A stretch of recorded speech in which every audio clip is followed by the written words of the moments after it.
Comment savoir qui dit vrai? Qui est vraiment fasciste, par exemple? Do you think Donald Trump is a fascist? Yes, I do. Kamala Harris, she's a Marxist, communist, fascist. Puisque l'extrême droite parle toute la journée de submersion migratoire et que même le gouvernement s'y met, comment savoir qui dit vrai ou non?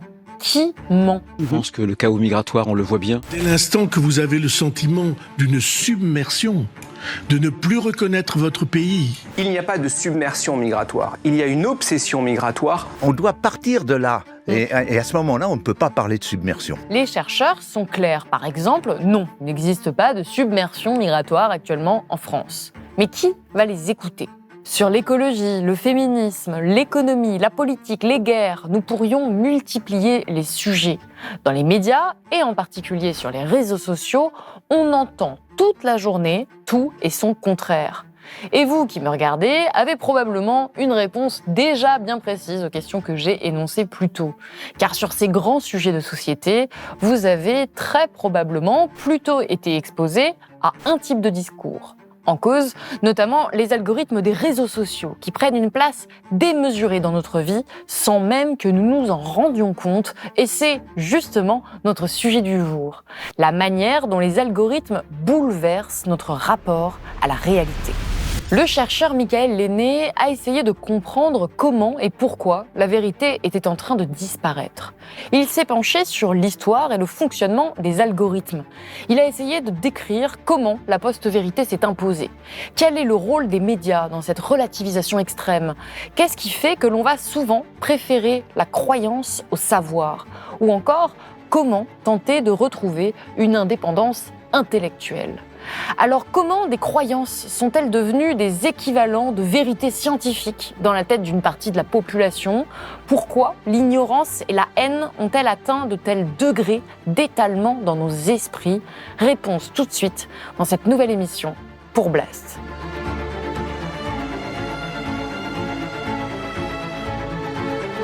Michael Lenné, bonjour. Bonjour. Vous êtes maître de conférences en économie à l'université Paris 8. Vos recherches pluridisciplinaires portent sur les intuitions, les émotions et les croyances, ainsi que sur l'économie écologique. Vous êtes l'auteur de plusieurs ouvrages, dont L'économie vue des médias, Anatomie d'une obsession morale aux éditions du Bord de l'eau et L'économie à Sciences Po aux éditions de Boeck Supérieur.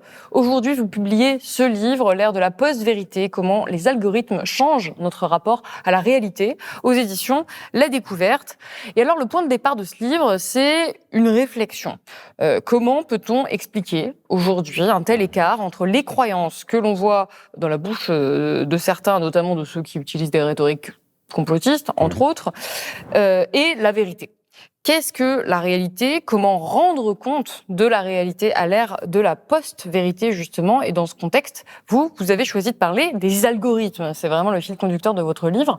Pourquoi avoir choisi cet angle-là, sachant qu'il n'y a pas que les algorithmes qui permettent la diffusion de cette, ou en tout cas l'entrée dans cette ère qu'on qualifie souvent de post-vérité? Oui, alors je pense qu'au commencement de la démarche scientifique, il y a un état de sidération quasi permanent face à l'actualité, notamment, vous savez, ces attentats du 6 janvier 2021, où des milliers d'individus se sont persuadés de l'existence d'un complot imaginaire.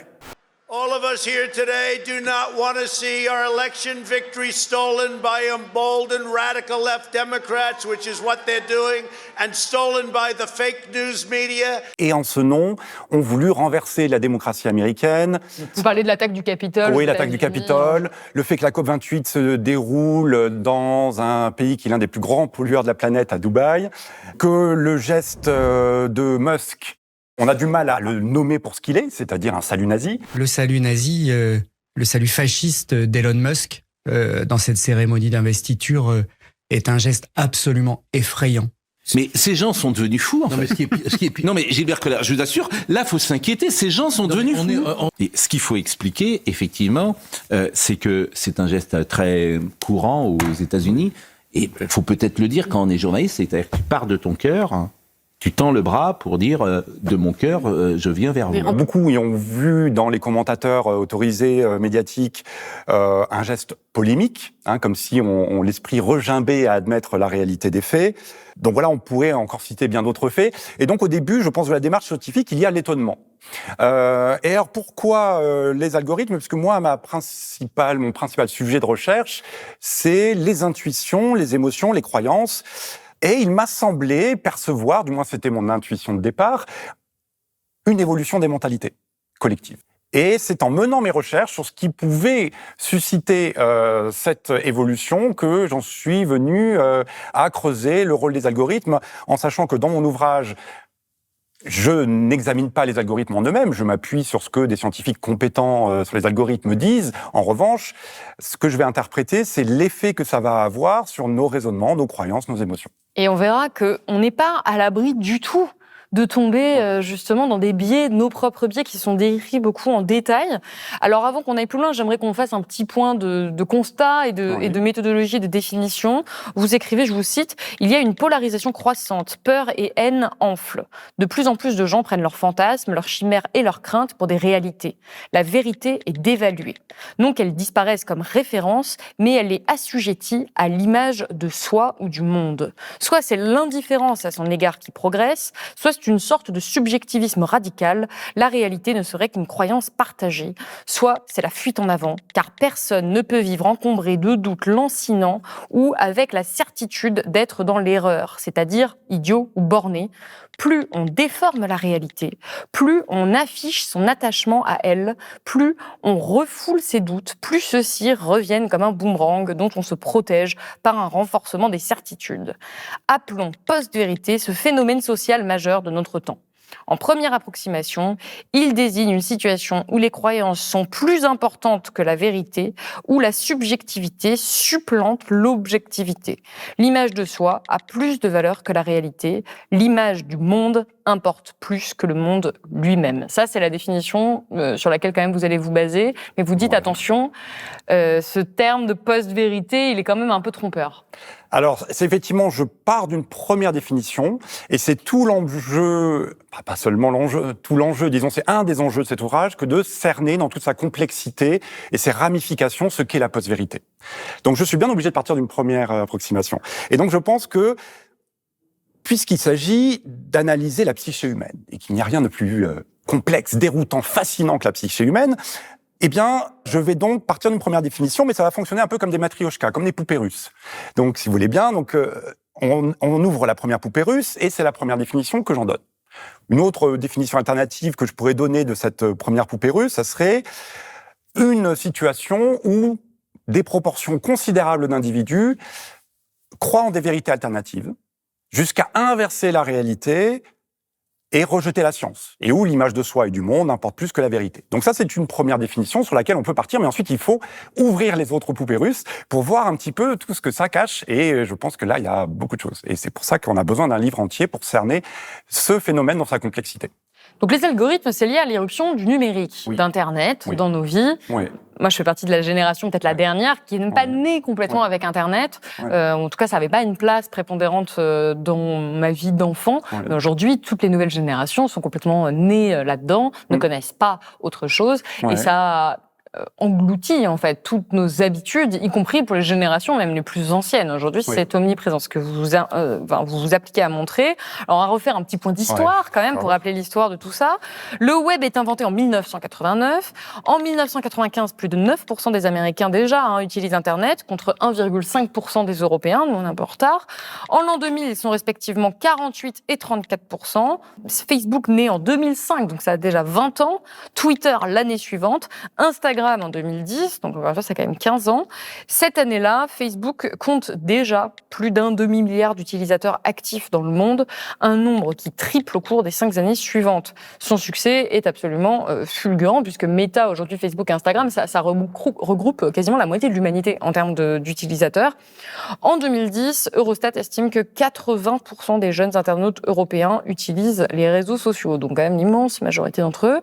Et en 2010... Donc c'est quand même aujourd'hui, je pense que ces chiffres, ce serait quasiment 100%.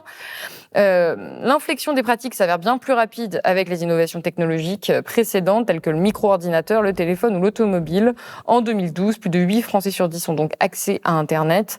La moitié d'entre eux vient un smartphone. Encore une fois, on est déjà il y a 13 ans. Aujourd'hui, l'utilisation des réseaux sociaux est si répandue que la question n'est plus de savoir si l'on s'en sert, mais pourquoi on ne s'en servirait pas. En moyenne, un utilisateur actif de Snapchat ouvre 20 fois par jour son application et 10 fois pour ce qui est de TikTok et Instagram. Donc en fait, on utilise tous les réseaux sociaux, c'est le point de départ, encore une fois. Et donc on est tous exposés à cette ère de la post-vérité. Est-ce qu'elle est inhérente aux réseaux sociaux ? Alors, elle est inhérente au cyberespace de manière générale, parce que, en fait, les instructions qui structurent ce cyberespace, qu'on appelle donc des algorithmes, obéissent à une même logique. À la fois sur YouTube, sur les moteurs de recherche classiques type Google, ou sur ce que les Anglais appellent les médias sociaux, mais que nous, Français, nous appelons les réseaux sociaux. Je préfère d'ailleurs l'appellation médias sociaux. C'est une même logique. Cette logique, quelle est-elle ? C'est une logique capitaliste, visant à maximiser les revenus publicitaires, soit parce que il y a des incrustations publicitaires lorsque l'on navigue, soit parce que ces entreprises qui conçoivent les algorithmes vont exploiter toutes les traces numériques que l'on laisse par-devers nous, à chaque fois que l'on navigue, à chaque fois que l'on scrolle, que l'on like, que l'on commente, et donc vont exploiter ces traces numériques et les revendre à des entreprises marketing. Et donc, pourquoi est-ce que ça va conduire à une logique particulière ? Eh bien, parce que pour maximiser ces revenus, elles vont viser à optimiser l'engagement. C'est-à-dire élever le plus possible les probabilités que l'utilisateur interagisse avec le contenu proposé et interagisse longuement. Or, et c'est là toute la finesse de l'intelligence artificielle qui est derrière ces algorithmes, c'est que l'intelligence artificielle est capable d'analyser, de sonder nos goûts et nos dégoûts, d'interpréter toutes ces traces que nous laissons pour dresser de nous un portrait type plus fidèle déjà il y a 10 ans que celui qui était capable de brosser de nous nos proches. Déjà il y a 10 ans, cette intelligence artificielle, c'est terrifiant, de Facebook, était déjà capable de faire ça. Alors aujourd'hui, avec les progrès considérables de l'intelligence artificielle, il est évident que parfois il nous connaît même mieux que nous-mêmes, cet algorithme. Ce qui lui permet d'être très efficace, de proposer à tous les utilisateurs que effectivement vont nous convenir et qui vont faire qu'on va s'engager avec ce contenu. Des choses dont on ne savait même pas qu'on avait besoin. Et en fait, qui vont nous plaire. Je pense que ça, c'est quand même essentiel comme point de départ. Et c'est d'ailleurs le premier chapitre. C'est de rappeler que les algorithmes sont liés de facto à la société de consommation et qu'il n'y a pas d'algorithme lié aux GAFAM ou aux très grosses entreprises qui ne fonctionnent pas dans une logique capitaliste et donc pas du tout une logique de bien commun, de partage de l'information ou d'amélioration de la démocratie de la société. À aucun moment. À aucun moment. Et ça, c'est très important d'en prendre conscience, c'est que ces algorithmes ne sont pas faits pour acheminer le contenu le plus intelligent, le plus véridique, mais le contenu qui va nous plaire. Et le contenu qui va susciter en nous certaines émotions incontrôlables. Puisque c'est lorsqu'on ressent ces émotions, la peur, l'indignation, la colère, qu'on va perdre son contrôle critique et donc on va s'engager avec le contenu proposé. Donc en fait, le capitalisme, et c'est ce que je démontre dans le livre, a un lien intime avec le désir. Il nous fait cette promesse magnifique, illusoire, de satisfaire tous nos désirs. Bien évidemment, c'est une promesse illusoire, mais c'est ça qui lui permet de tenir, c'est ça qui lui permet de tenir malgré toutes les imperfections de ce système économique, malgré toutes les crises qui l'ont traversé. C'est parce qu'il nous offre, grâce à la société de consommation, d'assouvir tous nos désirs. Et l'illusion, en tout cas. Oui, l'illusion, tout à fait. Assouvir ses désirs. Ouais, et c'est pour ça qu'avec le cybercapitalisme, je pense que la société de consommation progresse d'un cran dans sa logique profonde, puisque finalement, ce qu'il nous offre, eh bien, c'est d'effacer la frontière entre la représentation et la réalité, entre le moi et l'image de moi. Finalement, il nous offre, dans la limite du besoin en nous, de la vigueur du besoin de vérité en nous, il nous offre de nous débarrasser du réel. Et c'est ça qui est absolument vertigineux dans l'ère de la post-vérité. Vous écrivez donc que les médias sur les réseaux sociaux, ce n'est pas « montre-moi la vérité », mais « dévoile-moi ce que je crois être la vérité ». Est-ce que ça, c'est vraiment nouveau ? Parce que ça a peut-être toujours existé, qu'on ait envie de lire des informations qui nous plaisent plus que d'autres, que, par exemple, il y avait des journaux qui avaient déjà une certaine orientation politique qu'on allait acheter pour confirmer aussi l'orientation politique qu'on pouvait avoir. Qu'est-ce qu'il y a de nouveau aujourd'hui ? Oui, alors vous avez raison, ce n'est pas une logique nouvelle. À partir du moment où on fait de l'information une marchandise, en fait, on a cette logique-là. Et en sociologie des médias, ce qu'on appelle l'exposition sélective, c'est très bien étudié. C'est-à-dire que, spontanément, les individus tentent à se tourner vers les sources d'informations qui vont dans le sens de leurs croyances ou de leurs valeurs. Donc ça, c'est aussi vieux que, on va dire, le capitalisme médiatique. Donc c'est très ancien. Mais là où le cyberespace va être un petit peu pervers, il va exacerber ce que l'on devrait en fait combattre, cette logique-là, il va l'exacerber, c'est qu'en fait, d'une part, il a une connaissance de nous très intime, du fait de toutes les traces que l'on laisse. Or, on y passe 3-4 heures par jour dans le cyberespace. Donc, on laisse énormément de traces. On sait, à partir de tous les likes, tous les commentaires, toutes les vidéos, les sollicitations auxquelles on répond, celles auxquelles on répond pas, on sait dire des individus, au bout de plusieurs années, qui ils sont, avec un degré de précision qu'on ne pouvait pas atteindre avant. Et par ailleurs, si on tape une requête sur un moteur de recherche, type Google, il y a une apparence de neutralité, tandis que si, par exemple, je vais acheter Libération, je saurais que c'est un journal de gauche. Si je vais acheter Le Figaro, je sais que c'est un journal de droite. Google, qui peut dire la couleur politique de Google? Il y a une apparence de neutralité, ce qui fait que notre vigilance critique également est abaissée.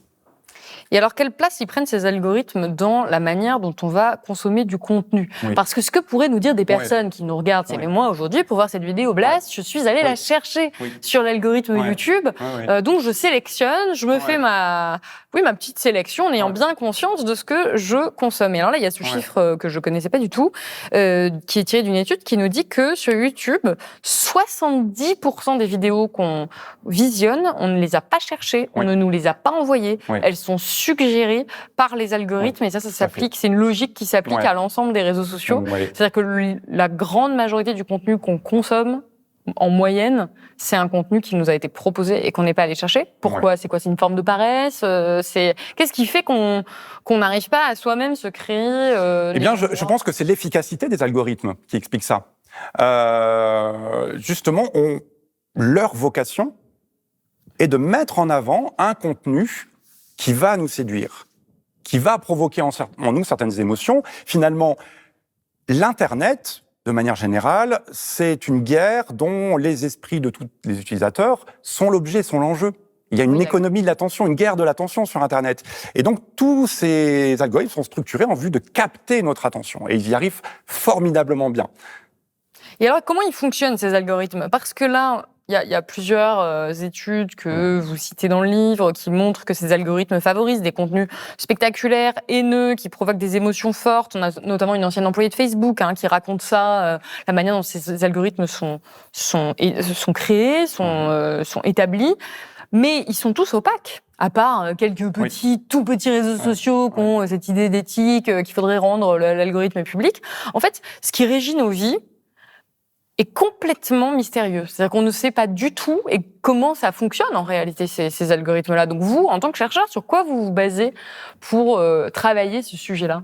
Alors sur beaucoup d'expériences et d'études en psychologie ou en mathématiques des réseaux, qui certes n'ont pas forcément accès aux détails de l'algorithme, puisqu'il est gardé jalousement secret, c'est une sorte de secret de fabrique, mais on peut analyser mathématiquement les conséquences, le fonctionnement de cet algorithme. On peut aussi mettre en œuvre des expériences de laboratoire qui visent à mesurer les effets de ces algorithmes sur nos raisonnements et nos émotions. Je vais prendre un exemple qui, je pense, va parler.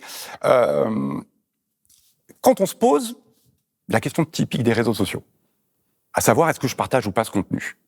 C'est vraiment la question qu'on se pose très régulièrement sur les réseaux. Eh bien, le simple fait de se poser cette question fait que, dans notre esprit, qu'on le veuille ou non, qu'on en ait conscience ou non, il y a un conflit cognitif entre notre aspiration à la vérité d'un côté et le souci de notre réputation de l'autre. Eh bien, ce conflit cognitif va venir brouiller l'entendement. Et donc, ça altère notre capacité de discernement. Les individus sont moins capables de discerner le vrai du faux. Parce qu'on fait attention à la manière dont on est perçu. Tout à fait. Et on sait que par d'autres expériences où on regarde l'imagerie cérébrale, que les zones du cerveau qui sont actives lorsqu'on partage du contenu, c'est les zones de l'image de soi et de la représentation sociale. Oui, donc ça, et donc ça accroît considérablement les risques d'erreur. Et donc dans l'expérience à laquelle je fais allusion, la perte de discernement est de 18% quand on se pose d'abord la question est-ce que c'est vrai ou c'est faux? Avant de se poser la question, est-ce que je partage ou pas? Mais quand l'ordre des questions est inversé, On est un peu impulsif et d'abord on se demande est-ce que je partage ou pas, on va dire oh là là, quand même, est-ce que c'est vrai ou faux? La perte de discernement est 35%.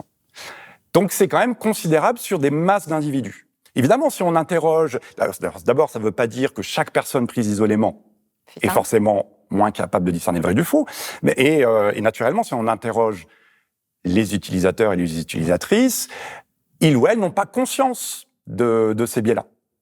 Et alors, encore une fois, moi, la question que je me suis posée à titre hyper individuel, c'est mais est-ce qu'on peut y résister individuellement? C'est-à-dire les gens qui nous regardent, parce qu'en plus, après, on va aller encore plus dans le détail, c'est vraiment un désastre, ces algorithmes. Globalement, ils sont extrêmement négatifs, ils ont des effets très délétères sur la société, pour se dire, bon, bah, moi, je veux bien faire, donc, par exemple, moi, j'ai déjà essayé de désactiver dans sur YouTube la proposition. Et je me suis rendu compte que je consommais beaucoup moins de vidéos en faisant ça. Mais en fait, vous, ce que vous rappelez dans le livre, c'est que même quand on essaie un peu d'éviter ces algorithmes, par exemple, il y a une étude qui montre que 70% des clics sur Google se portent sur les 5 premiers résultats d'une recherche. Donc en fait, même quand on recherche quelque chose, tout va tellement vite, on est tellement dans un truc où on a besoin d'être dans une forme d'efficacité. Qu'on finit quand même sur Google ou sur d'autres réseaux sociaux où on peut pas désactiver justement cette proposition par à la fin subir les effets de cet algorithme. Est-ce qu'on peut y échapper? Comment faut faire en fait? Très difficilement. Quelques autres statistiques pour cerner l'ampleur du problème. 92% des retweets ont lieu dans l'heure. Lorsqu'on commence sur Google à taper, vous savez, les premiers mots d'une requête, vous savez, vous avez des suggestions de Google. Donc tous les mots à connotation négative attire 10 à 15 fois plus de clics. David Chavalarias a par exemple prouvé que sur X, avant même le rachat par Musk, il y avait une amplification des messages négatifs de 26%. Donc il y a comme ça quelque chose d'un peu commun aux réseaux sociaux. Comment est-ce qu'on pourrait faire? Eh bien, c'est très difficile. On pourrait essayer de s'entraîner à l'esprit critique. Et pour cela, s'habituer à poser certaines questions exigeantes, mais qui nécessiterait de prendre plus de recul, d'être moins pris dans l'urgence, dans l'accélération. Par exemple, on pourrait se poser comme question, est-ce que là, ce que je crois faux, à quelles conditions ça pourrait devenir vrai? Est-ce que ça dépend d'une connaissance que je n'ai pas? Est-ce que le point de vue que j'entends et envers lequel je suis critique, est-ce que ça dépend d'une connaissance que je n'ai pas? À quelles conditions ou dans quel contexte ce que je crois vrai pourrait devenir faux? Vous voyez, toutes ces questions pourraient nous amener à améliorer notre esprit critique, mais ça va tellement à l'encontre d'une logique de l'accélération qui est celle d'Internet, où en plus l'Internet est fait pour nous séduire, il est fait pour nous happer, pour qu'on perde le contrôle critique de nous-mêmes, que c'est très difficile. Un exemple qui me semble extrêmement frappant, extrêmement intéressant, qui est le suivant. Même le concepteur de Facebook, Mark Zuckerberg, lorsqu'il s'est rendu compte que sur son réseau, il y avait beaucoup trop de contenu complotiste anti-vax, lui-même étant pour le vaccin lors de l'épisode de la Covid-19. Il s'est rendu compte que 41% du contenu sur Facebook, du fait de l'amplification algorithmique envers les messages négatifs, était anti-vax. Il a essayé de reprendre le contrôle de son algorithme. Et il n'y arrivait pas. Et il a plutôt échoué. C'est-à-dire que même son concepteur n'est plus tout à fait en mesure de reprendre le contrôle. Donc en fait, les algorithmes ont quelque chose du Frankenstein numérique. Il a réussi à juguler un peu, mais globalement, le monstre est resté ce qu'il était. Et tant qu'il est structuré en vue de cette finalité, à savoir optimiser l'engagement, il sera très difficilement contrôlable, quelles que soient les règles éthiques ou la modération dont on pourra l'affubler. Alors comment faire? Comment prendre conscience de nos propres biais? Il y a un aspect qu'on n'a pas encore traité, c'est l'aspect de la morale. Alors ça peut paraître un peu philosophique, mais c'est quand même assez essentiel. Vous écrivez que le problème sur les réseaux sociaux, c'est notamment que la morale, donc là on parle pas même pas que des émotions, se substitue à l'analyse. Je vous cite, « L'intolérance à l'incertitude favorise l'ignorance et une confiance excessive en la qualité de ses jugements. On aurait tort d'assimiler la première au vide de l'esprit ou au blanc de la page. C'est presque le contraire. Elle se manifeste par des avis et des réflexions, car l'ignorance a bien des masques. Faute de connaissances ou de compétences, on tend à ramener les choses à soi, à son vécu ou à celui de ses proches. Cela incline à appliquer les principes qui guident ses actions pour comprendre les phénomènes sociaux au sens large, autrement dit, la morale. On tendra à considérer la société, la politique, l'économie sous l'angle de la responsabilité et de l'irresponsabilité, du laxisme ou de la fermeté, du courage et de la lâcheté, de l'honnêteté ou du mensonge, de la cupidité, de la fraude, etc.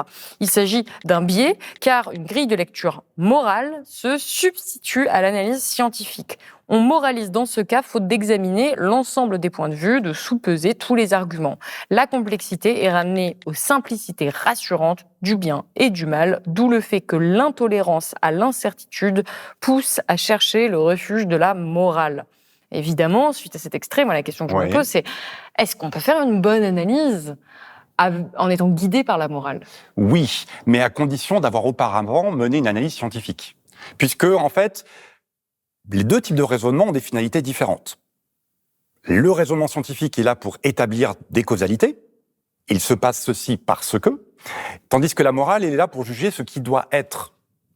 Pour accomplir nos objectifs, il faudrait faire ceci. Et on a tous des principes moraux qu'on calque sur les informations qu'on voit. Oui, et donc là, le problème consiste à substituer un raisonnement moral à un raisonnement scientifique de causalité. Et en économie, dans l'interprétation de l'actualité économique, les grilles d'analyse majoritaires vont plaquer comme ça de la morale au lieu de mobiliser des travaux scientifiques, ce qui conduit à voir les choses totalement de travers. Un exemple, c'est celui de la dette publique, souvent, et que vous utilisez dans le livre, qui est de dire il faut gérer la dette publique d'un État comme celle d'un ménage, parce que ça nous parle, parce qu'on se dit c'est pas bien de pas rembourser ses dettes, ce qui est une forme de conception évidemment aussi morale, et en fait qui n'est pas du tout applicable de la même manière à l'économie d'un État. Oui, parce qu'en fait, le problème avec l'application d'un jugement moral, ça tient au déplacement causal.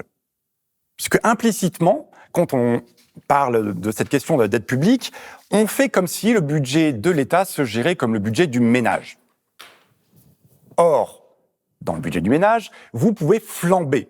Vous pouvez aller tous les week-ends au casino, aller dans les bars tous les jours, donc dépenser sans considération du lendemain, votre revenu restera le même.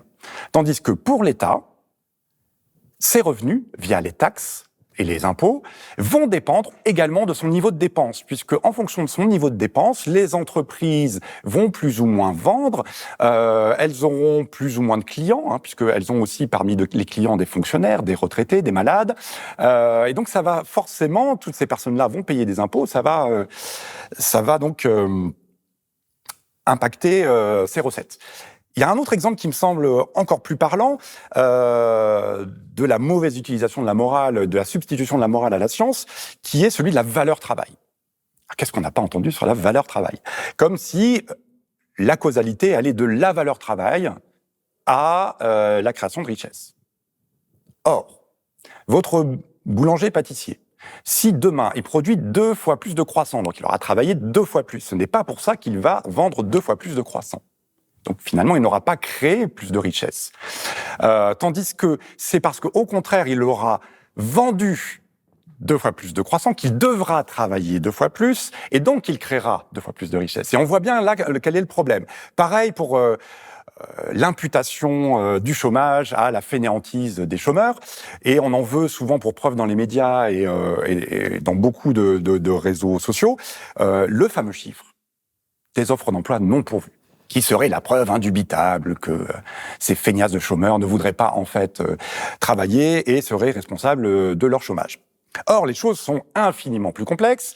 Il y a une relation scientifique qui a été établie par Beveridge qui vous dit que, au contraire, ce que mesure l'importance des offres d'emploi non pourvues, c'est non pas le degré de générosité du système de protection sociale qui dissuaderait d'un retour à l'emploi, mais la conjoncture économique. Plus il y a chômage, plus les offres d'emploi non pourvues sont importantes. Et vous fustigez un petit peu justement ce traitement médiatique qui parfois peut être fait de grandes questions économiques ou de grandes questions scientifiques, en expliquant ça notamment par le fait qu'il y a la morale prendrait trop de place. Et alors là, vous prenez une de vos études scientifiques sur la presse que vous avez faite à partir de 15 000 articles de presse française, dont près de 8 000 de macroéconomie. Et alors, selon vous, les journalistes mobilisent des concepts scientifiques dans moins d'un article sur 8, dont beaucoup qui sont quand même des articles économiques, et même seulement 5,5 pour le journal Le Point, et moins de 5% pour le journal L'Express. En revanche, tous ces journaux ont bien plus recours aux jugements moraux, stéréotypés ou clichés, plus donc que des arguments scientifiques. 1,6 fois plus pour le journal Le Monde, et alors carrément 10,3 fois plus pour le journal Le Point. Et tous ces chiffres, ce que vous montrez, c'est que ça a augmenté en une décennie. C'est-à-dire que plus le temps avance, plus les médias utilisent des arguments moraux pour pouvoir informer. Quel est évidemment le problème que ça pose, et est-ce que c'est les algorithmes qui en sont la cause, sachant qu'aujourd'hui les médias utilisent tous les algorithmes, les réseaux sociaux, et quand bien même ils n'utilisent pas les réseaux sociaux, ils ont eux-mêmes leurs propres algorithmes sur leurs applications, ils dépendent de cette logique algorithmique. Oui, donc là, effectivement, vous faites référence à un travail précédent qui est L'économie vue des médias, paru au bord de l'eau il y a 4-5 ans, où c'était 3 ans de travail, où j'avais lu la production exhaustive de 2 ans de presse. Et effectivement, c'est tous la presse numérique de qualité, du Point au Figaro, en passant par Le Monde, Libération, l'Obs, etc. Et les algorithmes, effectivement, vont exacerber cela, pour plusieurs raisons. Il a été prouvé que dans le cyberespace, les utilisateurs et utilisatrices ont plus confiance dans leur jugement. Ce qu'on appelle la confiance en neurosciences, c'est l'évaluation de la fiabilité de nos propres raisonnements, que l'on mène en permanence, qu'on en ait conscience ou non, en tâche de fond de notre esprit. Que ce soit pour les tâches perceptives, que ce soit pour les tâches cognitives, en permanence, nous essayons de savoir si oui ou non nous avons raison, si oui ou non nous pouvons nous fier à nos propres raisonnements. Et donc c'est ça qui donne naissance à un sentiment de confiance. On a plus ou moins confiance, ça nous inspire plus ou moins confiance, dans le langage courant on le dit bien. Or, il a été prouvé que ce soit pour des tâches de mémoire, des tâches de culture générale ou pour des tâches cognitives, que le simple fait d'évoluer dans le cyberespace, les gens avaient plus confiance en la qualité de leur jugement, avaient trop confiance d'ailleurs en la qualité de leur jugement. Donc il y a une déconnexion croissante entre la qualité des jugements et la confiance à laquelle on a droit. Or, la confiance, en fait, en soi, ça serait pas très grave. Si c'était que l'enregistrement passif de la qualité de nos réflexion, finalement, ce serait pas très grave. Mais la confiance, a ceci de particulier qu'elle va influencer nos raisonnements ultérieurs.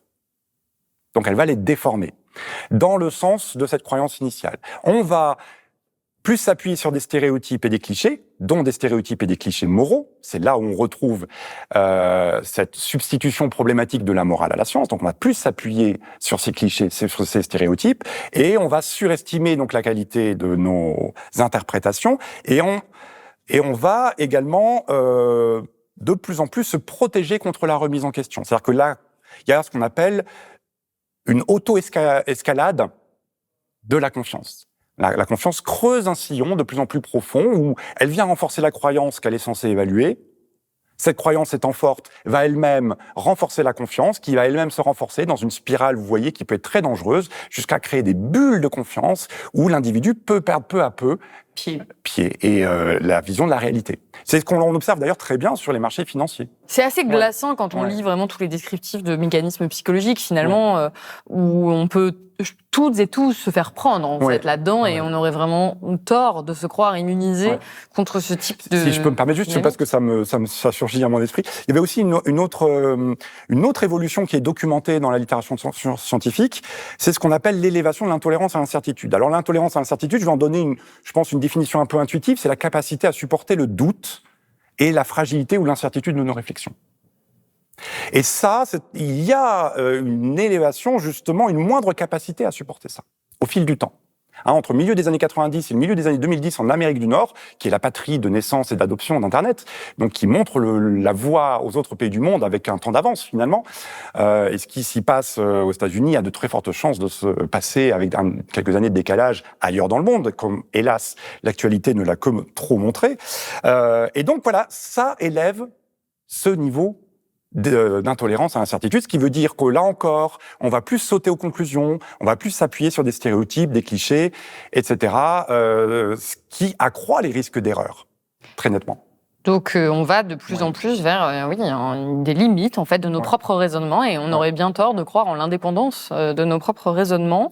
Et il y a encore une fois un autre chiffre qui m'a beaucoup marqué, qui montre un peu les effets de groupe sur Internet. C'est-à-dire que évidemment qu'on adhère à certaines choses parce que ça confirme, mais il y a aussi un autre phénomène qui est qu'entre internautes, alors, au-delà même de la production de l'information, on va avoir tendance à adhérer à l'opinion qui est l'opinion majoritaire. Là, il y a des chercheurs en psychologie qui ont montré qu'à contenu identique, selon que le premier commentaire du site web était négatif ou positif, cela accroissait de 25% la probabilité que le commentaire suivant soit de la même teneur. Qu'est-ce que ça dit ? On n'arrive pas à penser par nous-mêmes, c'est-à-dire qu'on voit des gens qui se sont dit « Ah bah oui, en fait, cette personne-là est critiquée de telle manière, en fait, je pense pareil ». Et est-ce que c'est ça qui explique cette logique, parfois très difficile à comprendre, des bad buzz ? Oui, je pense. Et d'ailleurs, dans la même étude, on montre que la moyenne est influencée de 32% dans le sens du premier avis. C'est pas seulement l'avis d'après, c'est la moyenne même, alors que les sites web ont un contenu rigoureusement identique. Effectivement, je pense qu'il y a deux logiques à l'œuvre. Une logique de ce qu'on appelle la cascade informationnelle, où dans des délibérations de groupe, finalement, la première information va avoir plus d'importance, elle va cadrer un peu les débats, et plus les avis vont dans le sens de cette première information, plus il est coûteux psychologiquement d'être dissident, d'émettre un désaccord pour des questions de réputation. Et puis il y a aussi une logique tout simplement de contagion émotionnelle. Les émotions ont cette capacité, les affects nous affectent. Il y a en nous ce qu'on appelle des neurones miroirs. Ce sont des neurones un petit peu particuliers qui sont communs quasiment à disons, l'ordre des mammifères, parce qu'il est beaucoup étudié aussi chez les chimpanzés, mais on sait qu'il existe bien chez les humains. Ça a donné lieu à beaucoup de travaux au cours des 30 dernières années. Et ces neurones miroirs vous disent cette chose, qu'il y a en chacun de nous une tendance à imiter ce que l'on perçoit, non pas parce que c'est bien d'imiter, mais parce que imiter permet de comprendre. Parce que, en fait, pour comprendre, le cerveau a besoin de simuler comme s'il était lui-même l'auteur de ce qu'il observe. À charge ensuite à d'autres zones cérébrales de venir inhiber cette tendance à l'imitation pour pas faire n'importe quoi. Et d'ailleurs, nos croyances peuvent venir inhiber cette influence des neurones miroirs. Mais il y a quand même cette tendance-là pour comprendre. Et c'est ça qui fait que le réel est toujours configuré comme une sorte de pôle d'action virtuel. C'est-à-dire qu'il n'y a pas d'immaculée perception. Ça n'existe pas dans le cerveau. Le cerveau, spontanément, systématiquement, automatiquement, perçoit nos moyens d'interagir avec notre environnement. Et pour cela, ça veut dire qu'il va... lorsqu'il observe quelque chose qui fait partie de son répertoire de gestes émotionnels ou d'émotions, il va le simuler comme s'il en était lui-même l'auteur ou l'autrice. Et donc, il va avoir cette tendance à imiter, parce que c'est ça qui nous permet de comprendre. Et alors, vous parliez des émotions, de la contagion potentielle des émotions. Vous, ce que vous expliquez, je vous cite, c'est que nul affect n'est aussi propice à la contagion sociale que la peur. Or, la peur, et allons sur le terrain plus politique, la peur, c'est ce qui est utilisé majoritairement par l'extrême droite, dont on documente beaucoup l'action ici à Blest, qui va jouer sur des peurs parfois complètement factices, en plus de notamment cette idée d'ennemi de l'intérieur, cette idée d'insécurité permanente, tout le temps, partout. Ça fait 30 ans, Monsieur Lebray, qu'on impose aux Français une immigration de fait accompli qui bouleverse les grands équilibres de notre société, qui amène de la tension, du désordre et de l'insécurité dans notre pays. Depuis qu'il a été élu, le nombre de coups et blessures volontaires a augmenté autour de 80%. 80%. C'est vrai qu'on voit beaucoup de choses sur la sécurité qui est plus limite. Ici ? Ici, non. Quérandon... voilà. Et pourquoi alors, quelle insécurité vous voyez ? Ah non, mais pas pour ce qu'on voit à la télé, quoi. Ce que vous voyez à la télé. Voilà. Donc la question que je me posais, c'est est-ce que la peur utilisée notamment par des partis d'extrême droite n'est pas vouée à gagner ? Est-ce qu'on peut lutter avec la raison contre la peur ? Alors c'est très difficile, puisque la peur est certainement la plus incontrôlable des émotions, c'est certainement la mère de toutes les émotions. C'est celle que l'on trouve à l'origine de la peur de la solitude, la peur de la mort, à l'origine de beaucoup de nos goûts et de nos dégoûts, de notre besoin d'affection, notre besoin d'appartenance et d'identification à un groupe. Et il est très difficile. Et ce que les algorithmes vont obtenir de nous, en mettant en avant un contenu clivant et anxiogène, puisque c'est ça dans la logique des algorithmes que je décryptais tout à l'heure, il y a un biais en faveur de ce type de contenu, parce que c'est ça qui fait qu'on perd son contrôle critique et que l'on s'engage avec le contenu suggéré. Donc On va avoir tendance à avoir plus peur. Oui, les biais du cyberespace vont expliquer, puisqu'ils s'appuient aussi sur les biais de notre cerveau, la montée mondiale des extrêmes droites.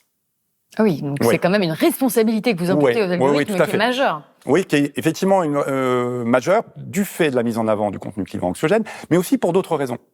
Aussi pour d'autres raisons, parce que comme je le démontre dans le livre, il y a un émoussement de l'empathie. Alors le fait d'avoir moins de l'empathie due aux algorithmes, au fonctionnement du cyberespace, le fait d'avoir moins d'empathie incline à rejeter ceux et celles que l'on identifie comme ne faisant pas partie du groupe et à se montrer plein de préjugés autoritaires et intolérants à leur endroit. Vous voyez bien où ça peut mener. On montre également que l'élévation de l'intolérance à l'incertitude conduit aussi à adhérer un peu plus aux idées d'extrême droite, puisque finalement, l'intolérance à l'incertitude, ça désigne quoi? Une exigence de sens qui est impérieuse. On ne supporte pas que le monde n'ait pas un sens, il faut que tout ait un sens, il est plus rassurant le monde comme ça. C'est pour cela que les électeurs d'extrême droite, d'ailleurs parce qu'ils se caractérisent par une plus forte intolérance à l'incertitude, par un besoin de sécurité cognitive plus important que les autres, c'est pour cela qu'ils croient plus au paranormal, à l'occultisme, au complotisme, puisque finalement, ces grilles de lecture permettent au monde d'avoir un sens. Alors, on a trouvé la clé, tout se transforme en serrure, et donc ça va favoriser également l'extrême droite. Le fait qu'il y ait un biais en faveur des affects négatifs aussi dans le cyberespace, ça favorise l'extrême droite. Maintenant, pour répondre à votre question, si je suis pas trop long, eh bien, les algorithmes vont obtenir de nous que l'on mobilise notre intelligence pour élaborer des raisons de croire en nos peurs. Et c'est là... Ça, c'est encore plus dangereux. Ouais. C'est ce qu'on appelle le raisonnement motivé ou la rationalisation. C'est-à-dire qu'on réfléchit non pas avec l'objectif de découvrir la vérité, mais avec l'objectif d'élaborer des raisons de croire aux impressions émotionnelles suscitées par l'algorithme, ou de sauvegarder ses croyances. Et on peut être très créatif là-dedans. Ah, très créatif. L'intelligence, alors c'est là ce qui est très important pour comprendre la post-vérité, c'est que de prendre conscience que l'intelligence n'est qu'un outil. Un outil formidable, on est bien d'accord. Nous préférons tous et toutes la compagnie de gens intelligents, on est d'accord. Mais ce n'est qu'un outil. Et il peut être utilisé pour tout à fait d'autres finalités que la recherche de la vérité. Parce que c'est quand même quelque chose qui, parfois, interroge vraiment. Ouais. C'est comment les électeurs de Donald Trump, les climato-sceptiques, les complotistes, comment ne voient-ils pas les contradictions majeures auxquelles ils sont exposés, parfois sur des choses extrêmement empiriques. Et en fait, est-ce qu'on peut dire, d'une certaine manière, qu'ils ont mis vraiment, véritablement leur intelligence, donc ça ne veut pas dire qu'ils sont bêtes, qu'ils ont mis leur intelligence au service de leurs propres croyances, parce que l'idée de se tromper serait trop insupportable. Tout à fait. Et de perdre cette vision du monde dans laquelle ils ont adhéré. Oui, tout à fait. Alors, ça serait trop insupportable, l'idée de se tromper par amour-propre, exacerbé. Ça serait trop insupportable aussi parce que ça vient heurter leur besoin de sécurité cognitive qui est plus important que chez les autres. Si on discerne en tout individu 3 besoins psychologiques fondamentaux. Le besoin de vérité en ce qui conditionne la réussite de nos décisions, le besoin de sécurité cognitive qui nous dit que finalement le monde est plus rassurant quand il a un sens, et le besoin d'affection qui se décline en amour-propre et en besoin d'identification à un groupe, en appartenance à un groupe. En fait, les algorithmes vont s'adresser aux 2 derniers besoins, affection, sécurité cognitive, au mépris du besoin de vérité. Donc on va réfléchir avec l'objectif de rejeter la réalité. Je vais en prendre quelques illustrations parce que, véritablement, c'est ce qui fait aussi que beaucoup de gens ont l'impression de vivre en dystopie. Prenons le thème de l'ensauvagement ou de la décivilisation. C'est un ensauvagement de la société et ça n'arrête pas. 42% des gens, des Français pensent que l'Hexagone va connaître une guerre civile. Bah oui, on le sait. La question, c'est de savoir quand.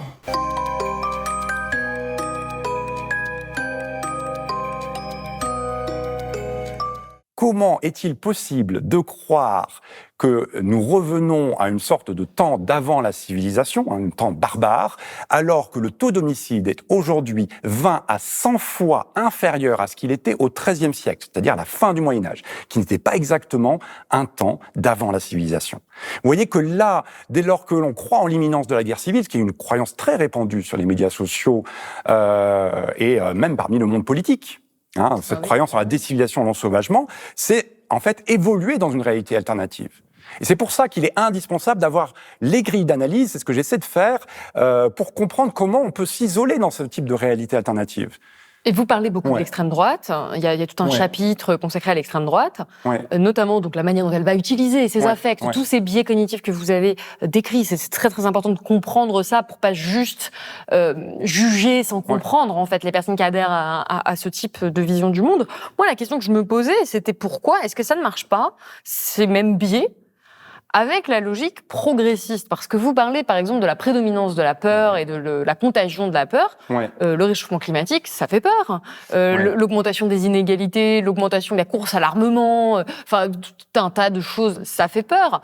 Pourquoi est-ce que du côté des plus progressistes, on va dire, ils n'arrivent pas à mobiliser de la même manière? Parce qu'aujourd'hui, c'est pas eux qui explosent dans le camp politique, c'est quand même l'extrême droite. Oui, je pense que, pareil, c'est lié au biais des algorithmes, mais effectivement, l'éco-anxiété me semble d'une nature différente que la croyance en la décivilisation ou l'ensauvagement. Puisque, me semble-t-il, l'éco-anxiété naît d'une réflexion approfondie sur les causes du dérèglement climatique notamment, de franchissement des limites planétaires. Ça vient plutôt en conséquence d'une documentation sur la réalité des défis écologiques auxquels on est affronté et auxquels on est très loin d'apporter un début de solution. Mais alors très loin. Tandis que la peur du prochain a un caractère émotionnel immédiat, un caractère irréfléchi immédiat, qui est plus en phase avec le réchauffement climatique, non, avec les biais des algorithmes. Juste pour nos spectateurs, il fait 45 degrés, nous sommes en pleine canicule, c'est très difficile de rester concentré. Et par ailleurs, il y a une logique également dans les algorithmes qui est celle de la bulle cognitive, puisque il s'agit d'optimiser l'engagement, on va renforcer l'exposition sélective. On va mettre en avant un contenu qui conforte dans les croyances jusqu'à pouvoir isoler les gens dans des bulles cognitives. Et d'ailleurs, c'est une manière de rejeter la réalité que d'être dans le climato-dénialisme, d'adhérer à toutes sortes de discours d'inaction climatique. C'est une manière, et d'ailleurs des études en psychologie vous montrent que pour beaucoup de climato-dénialistes, en fait, il y a un niveau d'inquiétude quant à l'avenir qui est très prononcé. Donc, en fait, ça suggère que leur climato-dénialisme n'est pas un simple déni ou un simple attachement, parce que ça peut aussi être ça, un simple attachement à un mode de vie qu'on ne veut surtout pas aménager, qu'on ne veut surtout pas modifier, mais en fait, cela dérive d'une peur très profonde que l'on ne sait pas gérer autrement, qu'en adhérant donc au climato-dénialisme. Et alors pour terminer sur une question un peu médiatique, vous citez plusieurs études, dont une de David Chavalarias, Paul Bouchot et Mazihar Panahi, qui montrent justement l'évolution des algorithmes sur X, et eux ils le font avant même que ce soit repris par Elon Musk, et ils montrent déjà à quel point quand on se balade, même si on est initialement de gauche ou centriste, à quel point on va être plus exposé au contenu d'extrême droite que au contenu d'autres bords politiques, et qu'il y a vraiment une manière pour l'algorithme de pousser ces contenus d'extrême droite-là. Donc on est déjà très très exposé à ça. Mais alors il y a une autre étude que je trouve quand même là encore assez inquiétante, qui a été menée notamment par Julia Cagé, qui essaie de mesurer l'impact de Twitter, X, sur l'actualité médiatique. Donc là on n'est même pas censé être sur le côté purement algorithmique des réseaux sociaux, et qui montre très clairement qu'un sujet qui va être poussé sur X a beaucoup plus de chances de se retrouver dans l'actualité. Donc c'est une hausse de 55% des tweets sur un sujet donné va accroître de 17% les chances qu'il soit abordé dans les médias traditionnels. Évidemment, on sait que les journalistes, encore aujourd'hui, sont beaucoup sur X, sur Twitter. Comment est-ce possible que autant de journalistes se fassent encore prendre par cette logique algorithmique, parce que c'est vraiment ce que c'est. Et oui, ça fait partie de l'influence et de la puissance des algorithmes, effectivement. Rien ne serait plus naïf que de croire que parce que soi-même, par exemple, on utilise peu les médias sociaux, on serait immunisé contre l'influence des algorithmes. Alors déjà, on consomme beaucoup, pour ceux qui ne vont pas forcément sur les médias sociaux, des médias traditionnels. Donc l'influence passe par le canal des médias traditionnels. Par ailleurs, on peut très bien avoir une discussion à la machine à café ou lors d'une réunion de famille avec quelqu'un qui, lui, est immergé dans les réseaux sociaux. Et aussi, ça ne change rien à la nature de fond instrumental de l'intelligence, puisque on peut très bien réfléchir avec l'objectif de se conforter dans ses croyances ou de justifier ses peurs. Et les journalistes, eux, ils vont vous dire, si vous dites ça à un journaliste, la plupart d'entre eux vont vous dire, mais pas du tout. Nous, on n'est quand même pas juste des relais de Twitter, et pourtant, factuellement, c'est quand même ce qui se passe pour une partie d'entre eux. On est toujours plus complaisant narcissiquement envers nous-mêmes qu'on ne voudrait l'admettre. Et ça fait partie, on est plus critique envers les autres qu'envers soi, et effectivement, plus prompt à concéder que les autres peuvent être influençables que soi. Ça, c'est le biais typique. Et évidemment, le système de récompense des médias sociaux est fait pour exacerber cela un petit peu. Entre autres croyances quand même, parce que je pense qu'il est important de bien prendre conscience à quel point une grande proportion d'individus évoluent dans des réalités alternatives. Une croyance, moi, que j'ai d'ailleurs réussi à démystifier, c'était pas du tout mon objectif, mais dans la préparation de l'ouvrage, je me suis rendu compte qu'il y a un quasi-consensus dans la communauté scientifique pour dire il n'y a pas de lien entre l'immigration et l'insécurité. Ce qui semble extraordinairement étonnant lorsque l'on est immergé dans l'univers médiatique ou dans les réseaux sociaux. Ça semble être une de ces évidences qui sont soustraites au débat. Cela semble relever du bon sens. Et pourtant, dans leur grande majorité, les travaux scientifiques n'établissent pas de lien entre les deux. Et donc c'est là où c'est extrêmement pervers et perplexe. C'est pour ça qu'on peut bien parler d'ère de post-vérité, notamment parce qu'il y a encore autre chose. Ça fait 25 ans que l'on mène des politiques de tolérance zéro. La science a des choses à dire sur l'efficacité des politiques de tolérance zéro. Et sans faire trop de spoiler alert, l'efficacité est proche de zéro. Cela fait plus de 30 ans que l'on mène les mêmes politiques économiques. C'est pas pour vous dire que la science économique établit un consensus à ce sujet. Comme disait Churchill, vous mettez deux économistes dans la même pièce, vous aurez deux avis différents, à moins que l'un d'eux soit Lord Keynes, auquel cas vous aurez trois avis. Mais malgré tout, on a des grilles d'analyse qui vont bien au-delà des clichés médiatiques sur l'efficacité de ces politiques économiques. Or, quelle que soit la couleur politique des gouvernements, cela fait plus de 30 ans, largement, que l'on mène des politiques qui ne vont différer que par des niveaux de détail ou d'accentuation, à savoir l'inféodation au marché financier avec son corrélat, l'indépendance des banques centrales, à savoir la guerre au chômage par la baisse des cotisations sociales. Là, ça fait plus de 30 ans. Et d'ailleurs, le RN, dans sa mesure phare, reprend la même idée. Le RN qui n'est pas du tout social comme il voudrait le faire croire, mais qui au contraire reprend les grilles d'analyse qu'on appelle nous en économie néoclassique, c'est-à-dire néolibérale pour le commun des mortels. C'est vraiment très évident et c'est hallucinant d'un point de vue économiste d'entendre que c'est devenu pareil une évidence soustraite au débat. Donc voilà, donc vous avez un certain nombre de choix auxquels on refuse le débat dans l'espace médiatique, alors que si la réalité était conforme aux théories qui avaient justifié ces politiques, on aurait dû s'apercevoir au fil des décennies une amélioration de la situation. Or, le taux de croissance diminue. Je ne dis pas que la croissance est une bonne chose. Je dis juste que le taux de croissance diminue. C'est de moins en moins efficace. Donc, on pourrait, à minima, avoir des véritables débats de fond. Et ce n'est pas ce que l'on a. Et c'est encore moins possible dans le cadre d'une ère de post-vérité, de vérité altérée, qui est donc complètement accélérée, en fait, avec l'irruption de ces algorithmes dans nos vies. Pour en savoir plus, on peut lire votre livre, Michael Lenné, l'ère de la post-vérité, comment les algorithmes changent notre rapport à la réalité. C'est aux éditions La Découverte. Merci beaucoup d'avoir été avec nous. Merci de m'avoir invité. Particulièrement merci d'avoir résisté à cette chaleur extrême. Nous n'avons pas de climablast, nous n'avons pas visiblement même de ventilation. Je suis en train de me liquéfier, là, tout tranquillement. Voilà. Je vais devenir un petit nuage à la fin de l'entretien. Merci beaucoup d'être venu dans ces conditions. Merci de m'avoir reçu et merci de votre travail. Merci. C'est la fin de cette émission. Merci beaucoup de l'avoir regardée. C'est pas toujours simple de sortir une émission au mois de juillet, donc si ça vous a plu, n'hésitez pas à la partager pour lui donner de la visibilité et à mettre un petit commentaire. Vous pouvez aussi, comme d'habitude, retrouver cette émission sous forme de podcast sur toutes les plateformes de streaming. Et enfin, je vous rappelle que nous sommes toujours un média indépendant. Nous vivons grâce à vous qui nous regardez. Donc si vous le pouvez, faites un don ou abonnez-vous sur blast-info.fr. Et moi, je vous dis à très bientôt.